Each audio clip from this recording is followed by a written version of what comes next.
Men do get some spew and trolls and whatnot, but there is something about being a woman online where it's kind of amplified. Welcome everyone to another episode of Brave Beginnings, growing confidence through conversations. We are here today with Grace Cordell. Hello Thank everyone. you for coming. You're so welcome. Thanks for having me. So excited. So Grace, tell us a little bit about yourself and your endeavours at the moment.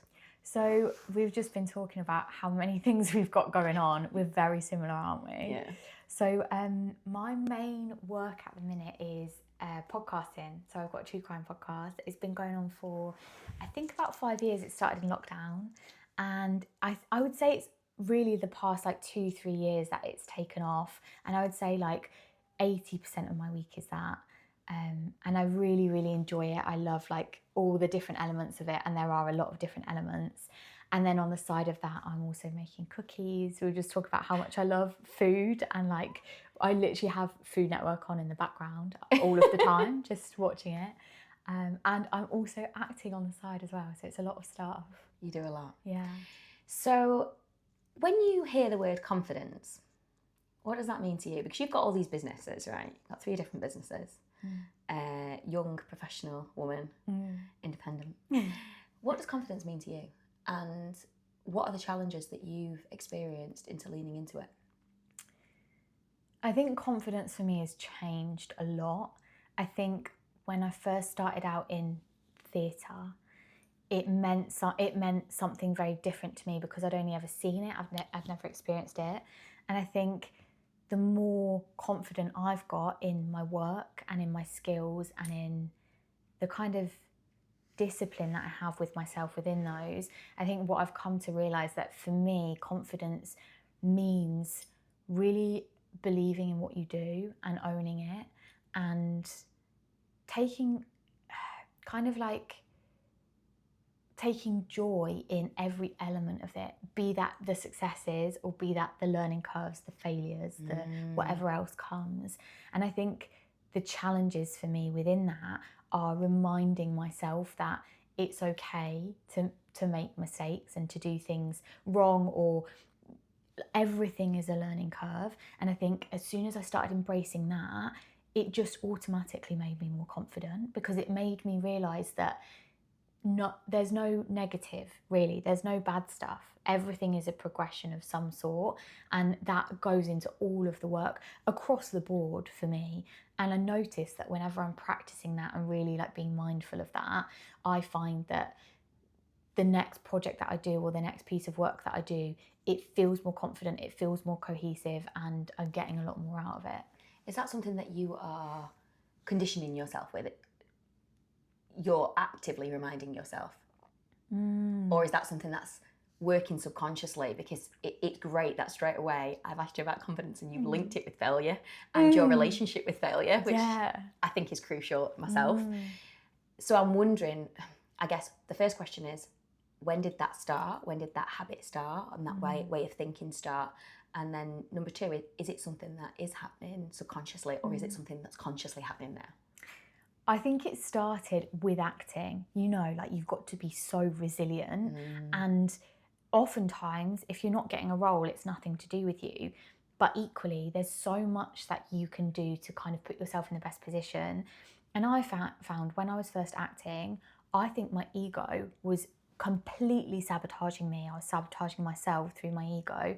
And I was so scared to fail, and I was so scared to not get the part, and I was so scared to not be my best. And I found that a lot of the time I wasn't taking the potential opportunities because I was scared of failing.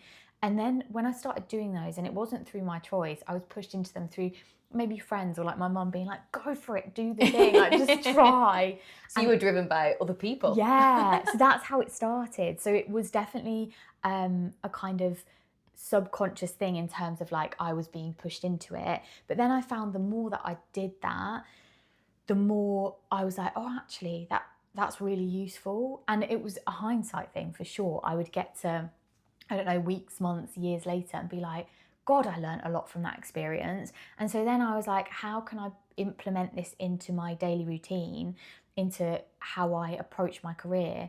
And what it's been amazing at is pushing me to take risks, because if it doesn't work out, there's always something that I've learned from that. So I would say that although it started as a kind of subconscious thing, I didn't know that how useful that was.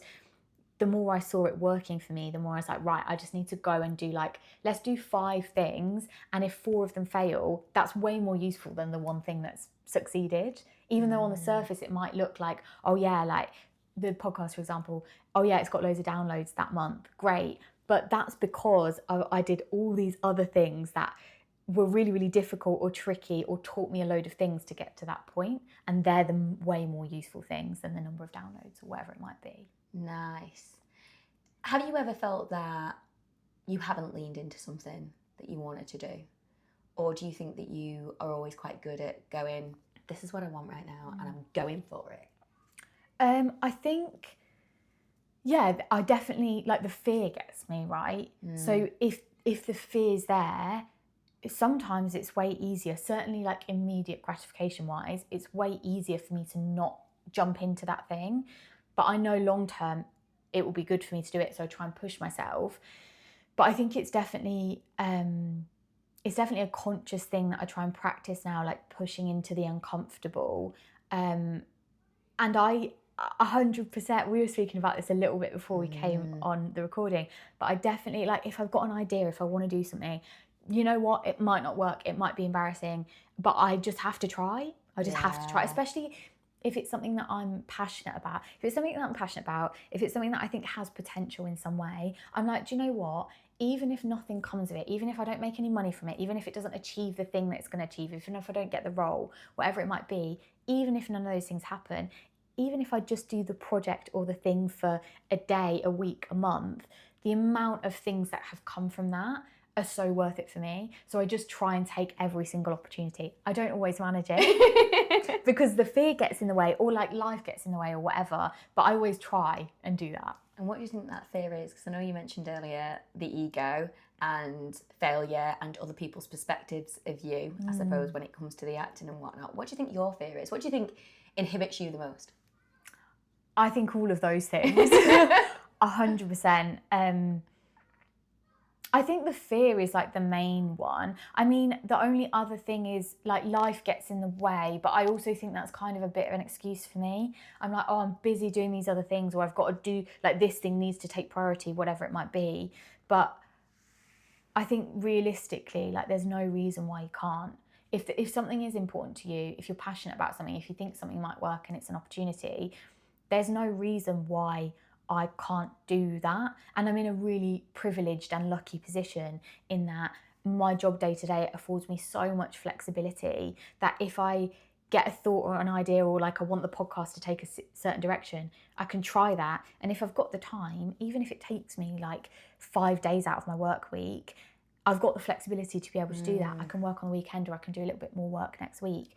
I think that massively helps. You said the word lucky there, but I guess there was an element of you strategizing there because the podcast happened in lockdown, right? How did that come about? I was listening to a lot of true crime podcasts and I was obsessed, but very much I've always been interested in true crime. I find it very fascinating. And being an actor, there's a storytelling element of that I find really interesting and engaging and compelling. And I suppose I was listening to a lot of these, and there was a lot of focus on the perpetrator because that's what sells. That's where the most information is. So I think that was like my in. And then I realised that I wanted to know a little bit more about the kind of story surrounding it, the victims, more things that I hadn't quite got from those podcasts. And because we were in lockdown, I had nothing to do. I'd lost all my acting work, I'd lost all my other work. So I was like, I've got time, I'll just sit and write one. So I did. Okay, I spent so long on writing this first one, episode 1. I must have spent like a week, 2 weeks, 3 weeks. I don't know how long it was. I spent ages writing this first one. And then I was like, right, I'll give it a practice. I'll see how long it is. Because I had no idea. Sat down to record it. So my episodes are between 30 minutes and an hour now. I'd written this for like 2-3 weeks. Got up to record it, 5 minutes.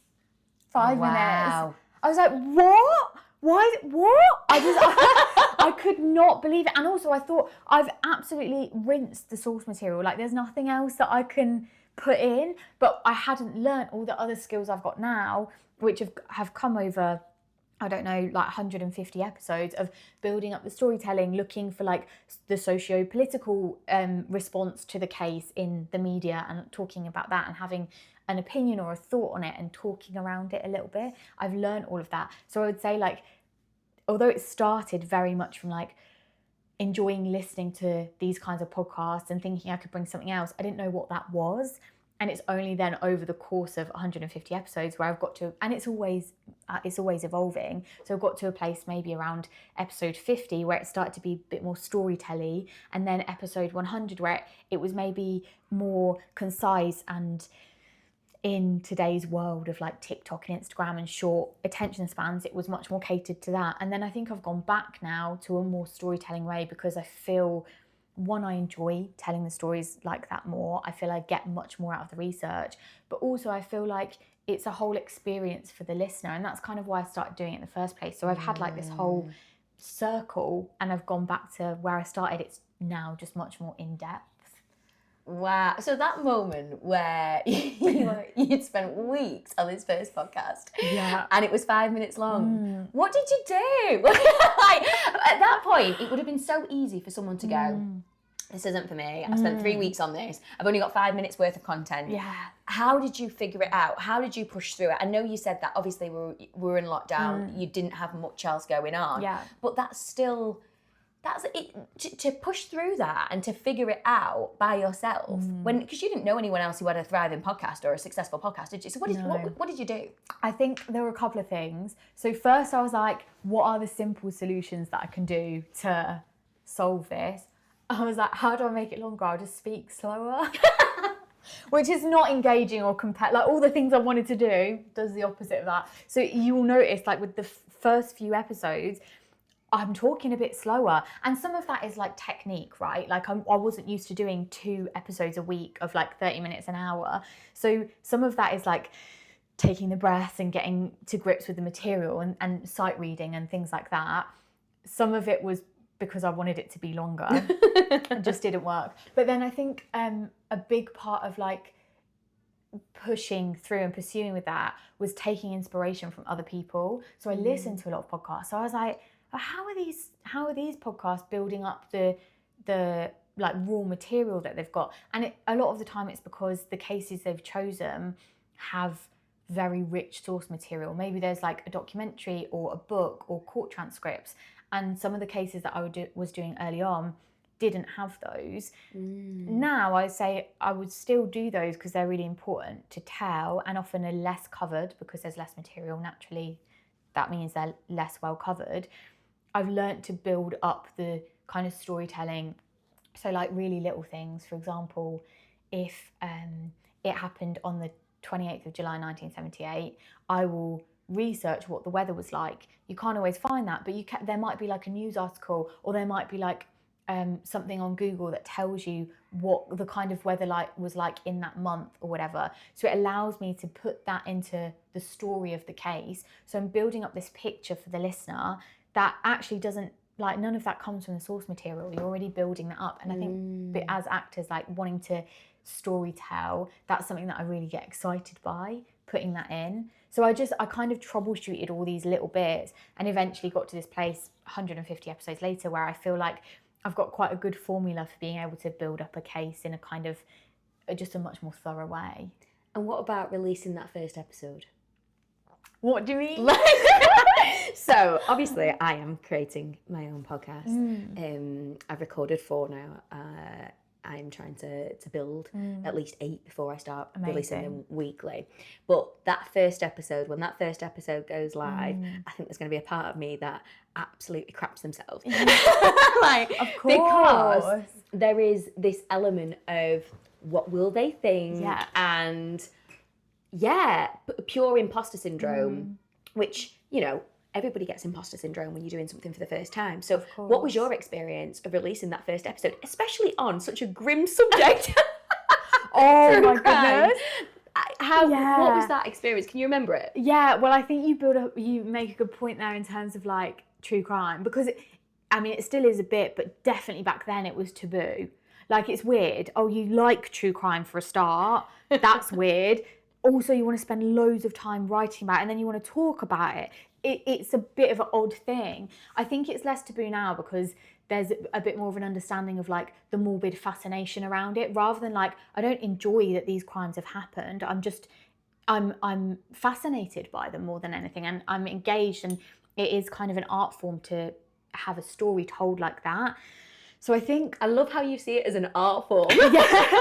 Oh, it took me a while. So at the beginning, I did not see that, but I thought like there's so many other people doing it already, and I know I know I can bring something to it. And there's a lot of American, or at the time, a lot of the ones that I listened to were American, and there is a slight culture difference. So the ones that I was listening to, they are a bit more, I guess, dramatic and a bit more like, and I think I saw it as like, oh, well, how would I tell the story to my mum? I probably wouldn't do it like that. There might be bits where I'm like, oh my God, that's awful. Can you believe that happened?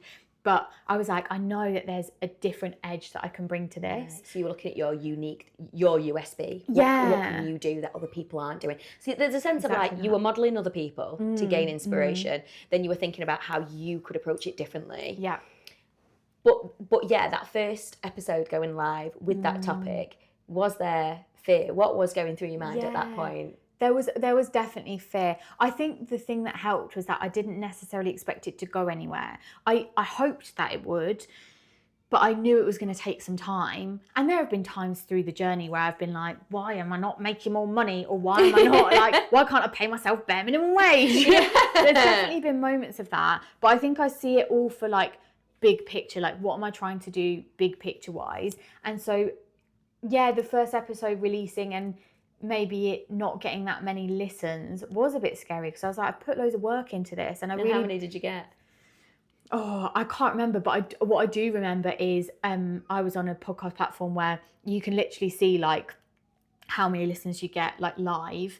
So I would be refreshing the page and being like, how many listens, and every day it would be like maybe like 2 more listens, maybe 3 more listens. Now I get 250,000 a month. Wow. So you couldn't do that now. Oh my God. But at the beginning, it actually for quite a long time, it was like 1 listen here and there. But also that's a person that is engaging with the content. Yeah. They're actually hearing like this stuff that I've worked really hard on and I'm putting out there. They're listening, and I would get feedback. And I think that was the driver as well at the beginning. Yes, it was scary. Yes, there was like, oh, is this going to work? But for me, it working was people engaging with it. So as soon as I saw people engaging with it, I was like, oh, it's worked. Like the things happened. And then, you know what, if it becomes my career at some point, great. If it doesn't, I'm still really interested in it and people are engaging. So I've got like a little tick box. I just hope there's more tick boxes along the way. And do you think that was responsible for the consistency? Because to have a podcast, you need to be consistent. Oh, yes. Yeah, definitely. I think that's like probably one of the hardest things is I had to really implement it into my life. And it's been 5 years, right? So I've had so many different jobs in that time. I did a master's degree where that was like the hardest time, because I was doing the master's degree, learning. I was on placement for that. I also was working front of house. There was a time when I was on double placement. So I was doing daytime placement and then evening show watch. It was in theatre. I was working at the weekends front of house at the same theatre, and I was having to do Red Rum. It was intense, but I knew it was like short term, but I needed to be consistent in releasing. So also there are ways that I combated that when I physically didn't have the time. I went from doing 1 episode a week to 1 episode a month, which was a big decrease, and it definitely affected the kind of numbers, but I knew it was only temporary. And then when I came back, I did 1 a week, and now I'm doing 2 a week. And that's just from having 5 years of experience of being able to like, I can definitely write episodes a lot quicker. I can source the material a lot quicker. I can record a lot quicker. But I think certainly for podcasts, what I've found, and the advice from day dot, was be consistent in your upload schedule. Yeah. You talked about feedback then, and we're friends. I have you on your socials, and sometimes I see the trolls. Oh my goodness. How do you? Because it's a vulnerable place to be in. A girl, an independent girl, chatting to camera, because that's the way it's set up, isn't it? It's your face. just delivering, and you get comments on the way you look, the way you sound, on so much that is innately you. And it's really personal stuff. How do you carry on when the feedback is brutal? So what I will say is that the podcast, I get a little bit of that and have always had a little bit, but it's minimal compared to YouTube when I started putting my face on there. I think there's a few reasons for that. How I deal with it is it definitely gets easier the more it happens. So it's never going to be easy to read something about that someone thinks about yourself that is out and out like nasty or not true, or even if it is true, like maybe it's how my hair looks one day. Isn't it mad that that's one thing that someone will and they'll actually comment on that? It's, I think, like, how much time do you have? You've had the thought, you've watched the video for long enough to like form that opinion. You then put your fingers on your keypad, type, press enter, and then see it upload. You got to have some time. Get a grip. It's so, I think when I think of it like that, I'm like, if you had any like, if you really take the time to think about what you're doing, you probably wouldn't do it. So then I'm like, would I put stock on this person? Would I put stock on if this person is giving me positive feedback? Like, probably not, because if they're giving me the negative feedback, they probably haven't watched the whole video. They probably don't really understand the art form or like what it is that I'm trying to say. So why should I put stock on the negatives that they're spewing at me? I think also something that's really important to remember is the men don't get it as much. Men do get some like spew and trolls and whatnot, of course they do, but there is something about being a woman online where it's kind of amplified. And part of that is because I do wear makeup and I do have like, I'll do my hair or whatever it might be. And I think sometimes people think that they've got a right to comment because they wouldn't do their hair like that, or they don't like the way you look for whatever reason, but it's not their life, it's my life. I think as long as what I'm putting out there, I'm proud of, I just have to keep coming back to that. And it's not to say it doesn't affect me, it still affects me, but I have to put it in the context of the grand scheme of things. And also think like, okay, you don't like, if someone said to me, I think you were disrespectful in what you said about the victim here, I would listen to that. And I might decide, actually, I don't think what they've said is valid.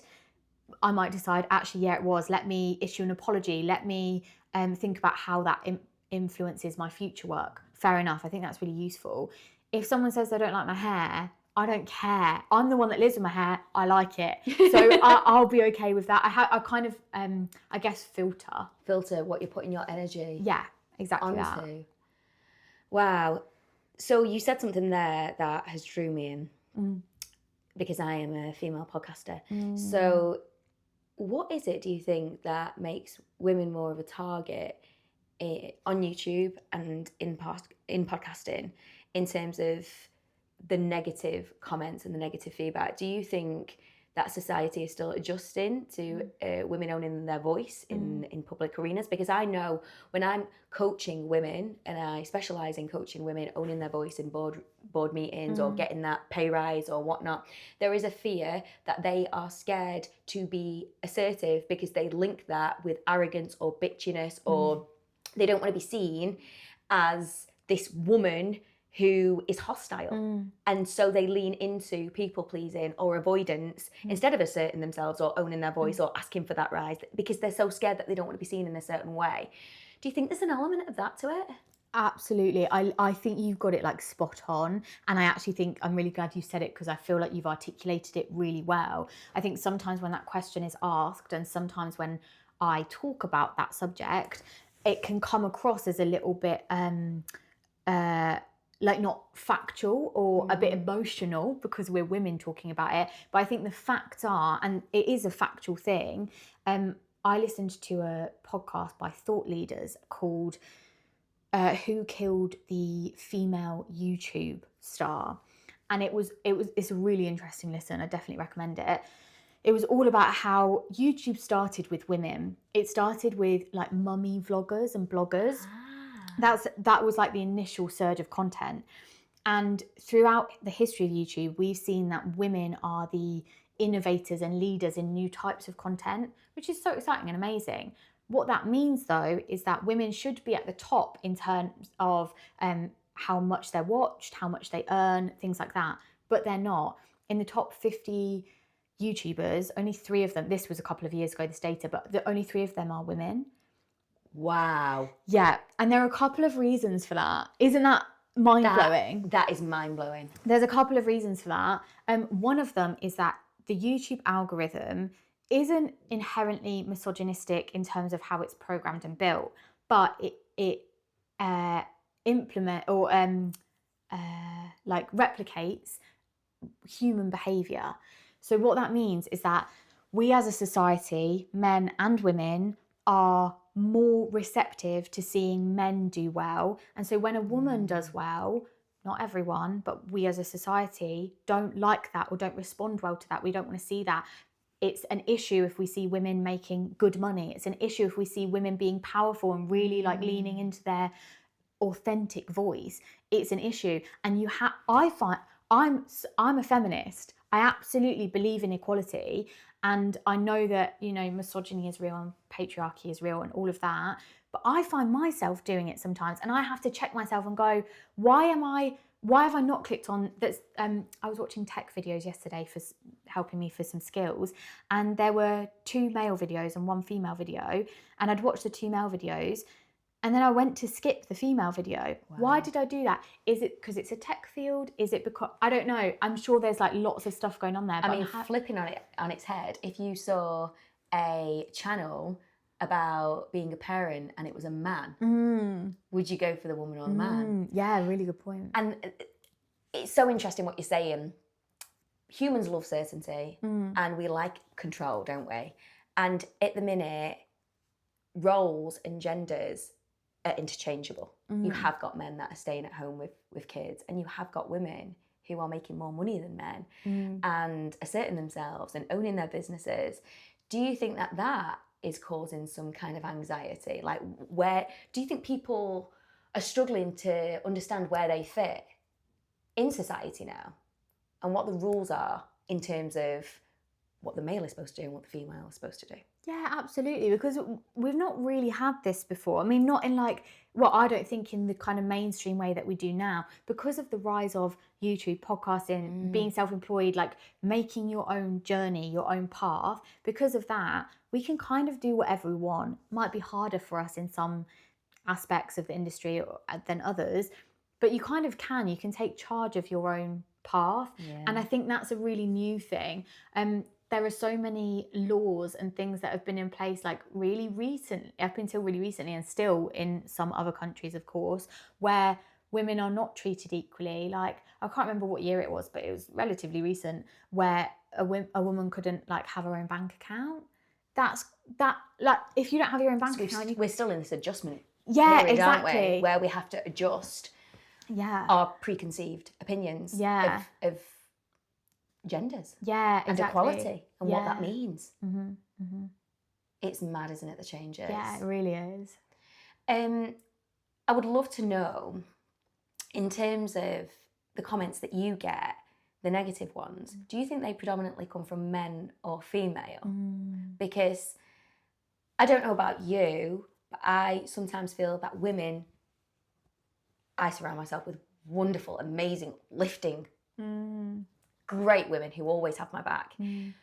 But sometimes in the past, I have felt that women don't always have that. And I don't know whether that stems from years and years ago, you know, our ancestors and us having to protect what's ours and whatnot when it comes to rearing children. I don't know. I don't always feel like, especially when I was younger, that women had each other's back.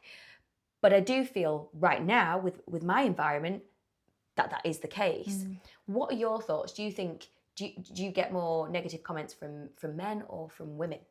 Or do you think that it's balanced? It's difficult to tell. Certainly, I mean, I would say it's more men, which kind of surprised me because I had like a similar preconceived idea. But I would say I think it depends on the video and depends what I'm putting out there. It depends what people are complaining about. So recently, I did a video and I said, I think there were 2 sentences on a certain I was going to say political figure, but he's not political. Well, he sort of is, actually, by accident. But I said 2 sentences about this person, and they were factual in terms of what other articles had written about him, but could be perceived as a little bit controversial to certain people. And I would say the comments that I got then were all across the board, men and women. That was about what I said. I don't usually get that because I'm not really talking about anything that is massively controversial. But when it comes to trolls and comments about the way I look, the way I present the material, things like that, I would say it's more men, but there are certainly a lot of women as well. So it's across the board with a slight more emphasis on men. I don't know what that's about. Yeah, I mean, I guess it doesn't matter what it's about. It matters what you do with it. And as you've said, you don't put your focus and your attention on those comments. You're putting your focus on the attention on the comments that actually, I suppose, matter. Yeah, or try to, right? Yeah. Like it's a process. And what is that process? What does that look like? Because we grow up in school where we're fighting to fit in. We center our lives. A lot of people center their lives around what other people think. Of course. Right? I am guilty of being a people pleaser. I am guilty of being held back because I've been scared of what other people might think in terms of owning my voice, in terms of putting myself into a new experience or a new endeavour or a new job or whatever. I have been, in the past, guilty of giving the control to other people in my life for fear that I wouldn't be accepted. How do you navigate through that challenge of having such a strong online presence and being subject to negativity and criticism about the way that you look? How do you... I think it's really tricky because there's not like an answer, and I think it really depends on like what the feedback is or what the thing is. I think I definitely, the more it's happened, and I went through a period of the YouTube, like it's kind of like the same every month now, but it went through a period at the beginning of being like viral levels, and then it petered out. And during those viral levels, you get people watching your videos who wouldn't usually. So now, because it's mainly people who always watch my videos, they're not like nasty because they're there for a reason, right? But if a video goes viral and you're getting people from all over who wouldn't usually watch your videos and then have a problem with something like the way you look, I think at the beginning, of course you look into that, or I did. I was like, shit, what is wrong with my face? What is Nothing it? is wrong with your face. I think everyone would agree that nothing is wrong with this girl's face. But you really like read into that, and kind of you see things that you'd never seen before, you'd never thought about on your persons or the way you speak or whatever. But I think the more that happens, wait, what was your question? How you navigate through the trolls and the criticism. Yeah, so I think for me it's become about like what weight I give to the comments. And I think in a perfect world, if I could do this, I would not read any comments. I was going to say that. Yeah, and there's definitely there are people who do that. They don't read any comments. The reason I say that is because I've worked in a lot of independent feature films. And I have a friend, a wonderful friend, who's been in independent features recently herself, and she has looked at the comments and she's looked at the reviews and she's read them, and it left a little bit of an initial mark on her, obviously. But I have never, ever read the reviews unless it's been one that's been shared by the director that's been positive. So I don't Google reviews, I don't look on IMDb and look at the reviews. I never, ever give any attention to any reviews. I think your self-restraint is like through the roof. I don't think many people could do that. And hey, maybe that's an ego thing because we want to know what people are thinking about us. But maybe at the same time as I am quite forward thinking. So I always think to myself, well, I say always, but not always, but I guess a part of me thinks to myself, I'm not motivated by positive praise. Words of validation don't really affect me. It's nice to get a compliment, don't get me wrong, but they don't motivate me. Yeah. Whereas if I read something quite negative that could leave a really bad mark, I think that could affect me a little bit. So then I'm weighing it up. is it worth, is me reading this review going to help me, if it's a positive one, enough to motivate me more? Or if it's a negative one, is it going to just cause more destruction? Yeah. And for me, the balance would be tipped probably on the side. So I think that's probably one of the reasons. And also, from a very young age, because I got bullied as a kid for being ginger and I had these huge glasses and I was quite scrawny looking. You know, I was a questionable looking child, bless me, back in my years. I think I stopped giving attention to the comments of people who I didn't know, love and respect. And I think that is something that I've carried through to my adult years. So I really take to heart the comments from the people I love. Those will really affect me, you know, those people that I love and respect. Yeah, I hear what they say and that will affect me. But people who I don't know, and I've kind of always been this way, and don't respect, I don't give much weight to what they say. Well, you've built up that resilience from your younger years, which I think is a huge part of that. Because you have to when you go through bullying and you go through that kind of, yeah. But also alongside that, it sounds like what you've done is you really understand, and I think this is something that I am constantly learning and trying to remind myself, and I think it's really important. You, it seems, already do this.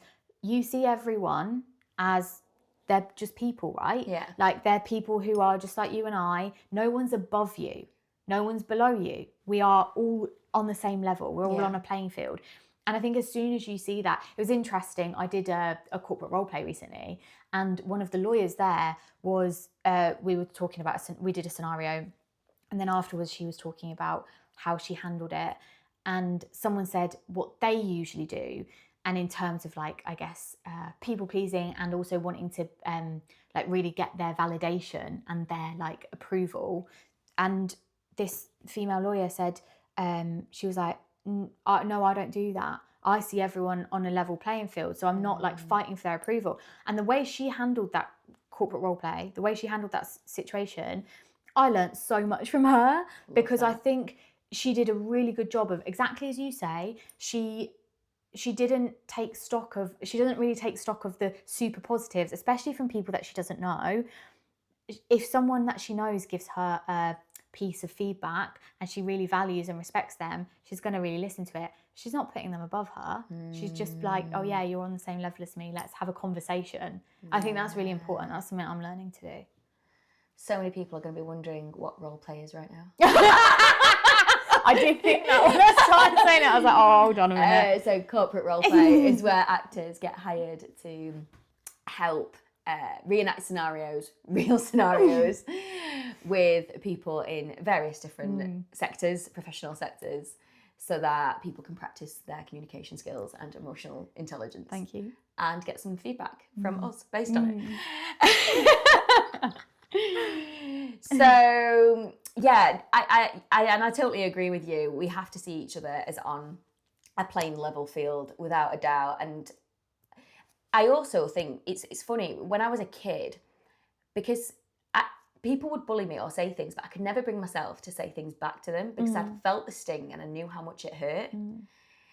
And with that, I feel like I very, very rarely, especially now I've done a lot of work on my mindset, judge other people. Very rarely. And because I don't judge other people, don't get me wrong, of course I occasionally judge people. We're all guilty of it, you know? Yeah. But because I don't, it's not something that I would say that I am guilty of doing regularly. I don't often feel that people are doing it back because my focus and energy isn't directed on that myself. Do you know what I mean? Yeah. So there is a relationship between what your focus is on and how that affects you coming back.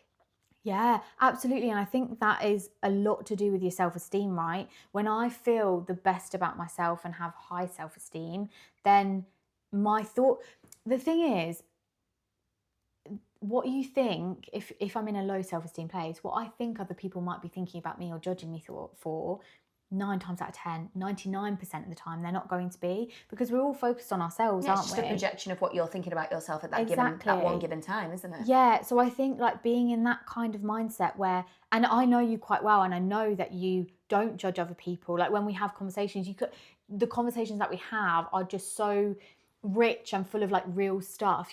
There's no like surface level judgment. There's no anything like that. You can tell that. And I think knowing you quite well, there's a real confidence and self-esteem that comes from you because of that.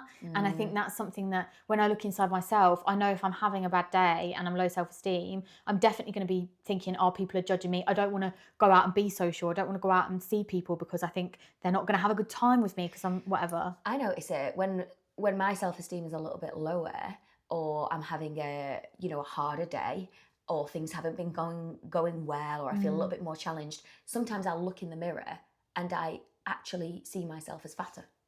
Really? I cannot trust what I see in the mirror when I am feeling in a lower mood, or my self-esteem has been compromised. Maybe it's due to hormones, maybe it's due to sleep, maybe I'm more tired, maybe I've been on so much social media and comparisons. Maybe it is mad how it affects the way that I see the reflection coming back at me. And I remember in my early 20s when I was quite, I had a bit more of an ego, which masked insecurity. I was focused more on comparisons. I was focused more on judgment. I was focused more on judgment towards myself, because of those insecurities, because my self-esteem wasn't as high. And don't get me wrong, like I said, I've always been someone who tries to accept people as they are, because I've experienced what it's like to go through such horrible insults, to be fair. But at the same time, I definitely know that the work that I've done on myself and my head over the last 7 years in terms of accepting myself has made me more able to accept other people, and vice versa. Yeah. Do you know what I mean? And as soon as you start accepting your insecurities, it's okay that you're insecure. And I think that was the biggest learning curve for me, that it's okay to feel insecure. You mentioned self-esteem. Have you struggled with your self-esteem? Yeah, absolutely. I think for a number of reasons. Firstly, being an actor, you not only see yourself on screen a lot, and that you kind of get the like visual and also the skill, like, am I a good actor kind of thing. And there's a lot of, certainly in my young years and even today, there's a lot of self-worth that's attached to that. I think that's a big part of it. But also being an actor, there's a real social element. And when I was younger, I definitely suffered with social anxiety. And that was a very difficult thing for me to then be thrust into these situations. Lots of new people, everyone's very social, everyone is their best self. And I just did not feel like I matched that. I did not feel worthy of being there. I definitely have suffered with that or struggled with that. And I think maybe in a roundabout way, I've not thought about this before, but I think the podcast, it's a lone thing, right? Like I'm on my own. I can do as many takes as I want. I can take my time. I can like find my own rhythm. That probably was a confidence and self-esteem thing, at least a little bit at the beginning. There is no way in hell that at the beginning I would have thought I'd be doing like a live stream or doing collaborations with other podcasters or going on podcast interviews. There would be no way that I would think that I'd do that. But over the last 5 years, my confidence has grown so much. Maybe the last 10 years with all the acting and everything as well. Yeah, I think all of it absolutely has contributed, and therefore my self-esteem. You've constantly been leaning in, haven't you? Constantly been leaning into that discomfort. Exactly that. And I know that so I was the same as you when I went to drama school, felt really uncomfortable. We both came from very working class backgrounds, right? Both of us got scholarships. Yeah. So we couldn't afford to go to drama school. Yeah. And I felt like a duck out of water. I felt like I didn't fit in. There was an element that I had a lot of social anxiety as well when I was younger. I didn't realise at the time. I didn't realise a lot about the anxiety that I felt when I was younger. I think I masked it for years. But yeah, there is that element that both of us have had to push through. This kind of idea that actors are from middle class families, right? So you get there and I did feel like I was a duck out of water. I felt like I didn't fit in. I felt like I wasn't the type of person that would do well in acting because I came from a council estate and we struggled for money, and I was raised just by my mum. Did you feel... Yeah, and also that almost stopped me, and I'm sure it almost stopped you at points. It did stop me. Yeah. It stopped me for years. I delayed going to drama school or even applying. I remember my first drama school audition, I self-sabotaged. I didn't learn my lines until 2 days before the audition. And I got there and I, again, felt so uncomfortable. I fluffed my lines. He said, can you pick it back up? And I just went, no. And I sat back down. And then afterwards, there was lots of like group physical activities. I was 18 at the time. I applied for one drama school and applied for universities as well. There was lots of group activities after that, and I just wouldn't get involved. And he kept going to me, are you going to start getting involved? Are you going to start getting involved? Like, he was trying to encourage me, and there was just so much resistance. And, you know, I was self-sabotaging because I didn't think I was worthy of it. I didn't think that I deserved to be there. And ultimately, it became, you know, a self-made prophecy. I didn't get in, obviously. I didn't get in. And it wasn't until I was 22 that I knew that this desire wasn't going away. And what had happened is I'd started working at Nando's. Oh, I remember. Yeah, so I was on a grad scheme at Nando's for 1.5 years, and I was secretly still looking for acting jobs. I decided to apply for a short film. It was a student short film. I got on set. When I was on set, there was a guy on set who was an agent. After working with me, he signed me. And that for me was just like, wow, okay, I've just been... But it was that moment of getting that approval. Yeah. That told me, oh, maybe I'm good enough. So I waited for approval before I took action. And then I waited for approval again, because then I went, okay, well, I'll apply to drama school. I only applied for one. I were in North at the time, where we met. And I was like, if they say I'm good enough, then I'm good enough. So I kept waiting for approval, and then I got in, and then I got a scholarship. But even then, at drama school, I was waiting for people to tell me that I was good enough. Yeah. Until I would take more action. And I think, God, how many years have I spent giving the power away of my life, waiting for people to tell me that I'm ready or that I'm good enough? How many years do we waste? Absolutely. But how amazing that you found your own power now, where you are such a driver in all of your endeavours. You are such a driver. And I feel like, having been through all of that and seeing how long you waited and how you almost didn't do it because of that, it pushes you, doesn't it? In a way that's like nothing else, and then gets you to this point in your career where you're doing like podcasts and still acting, and you're pushing forward in all of those things, and you're taking back control, which is so important. And so it's hard to do anyway, but I think especially if you have limiting beliefs, like all of the things we've just spoken about, I think you have to be really conscious about it to begin with. I mean, even now, I still find I'm having to be conscious about it, but it's more ingrained in me, and it sounds like it is in you. Absolutely. And just that practice of not always trusting what you're thinking. Doubt is going to creep in. That is okay. I still doubt. I doubt constantly. But it's like what you said, what are you giving weight to? Where is your focus? Is it on the doubt? Is it on the fear? Or is it on the potential and the possibility?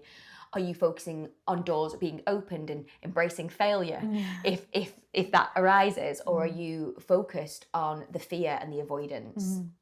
So, last question.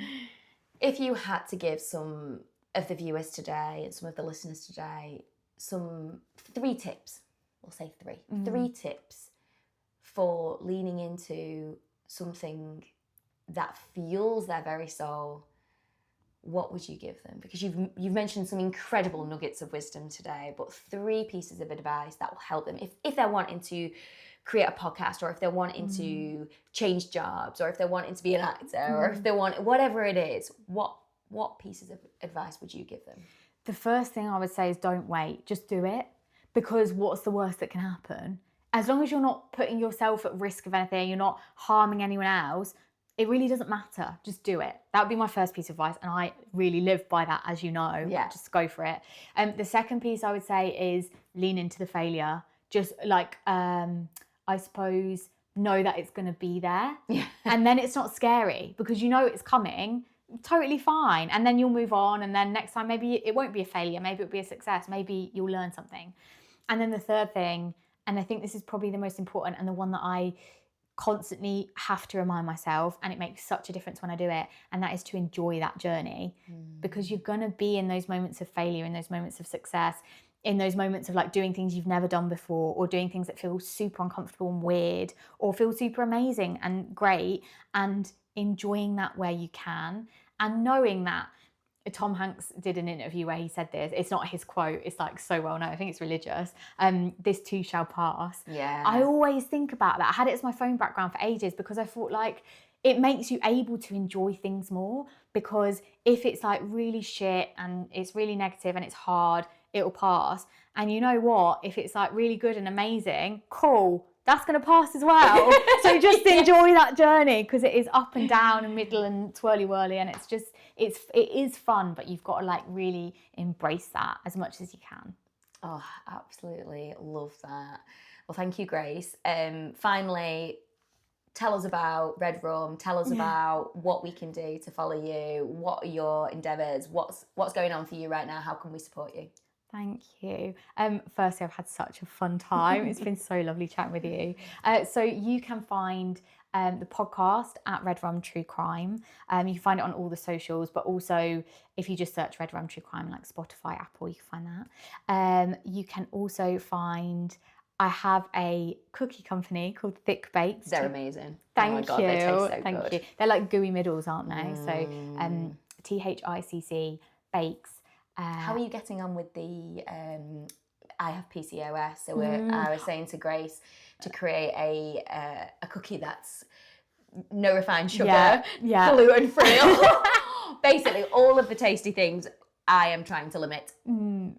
How are you finding that process? Yeah, do you know what, there's a reason it's not been done. It is hard, but we're getting there. So I've made my own, well, I say made my own out of different types of flours. This is really like technical and specific, but basically gluten-free flour in cookies is little bit grainy. So I've made my own flour, so we've got that sorted. Don't tell them your secrets. No. Keep that one for later. Yeah. And yeah, we're on the way with like, we've been using, I always say that when it's just me. I've been using like coconut sugar, coconut oils, things like so different alternatives. Yeah, so we're on the way. It's a work in progress. So check out Thick Bakes, yeah, Red Rum, and anything else coming up? I know you do. Okay, this is fresh off the press. This is like brand new. So I'm in the process of making a food channel. It's called Feed, a food network, FEED, and it will be me going into cafes and bakeries doing little behind the scenes. I'm filming the first one this Thursday, so I've got a social media for that, so I'll put a link in the description box down below for you. Yeah. But yes, it will be, if you're into like baking and cakes and stuff, and just like aesthetic, lovely, cozy vibes, then hopefully you'll enjoy that. True crime, cakes, cozy vibes. They go together so well. Thank you so much, Grace. You have been incredible to have on the show. And as always, thank you guys for listening. Let us know your thoughts in the comments, and we'll see you next time.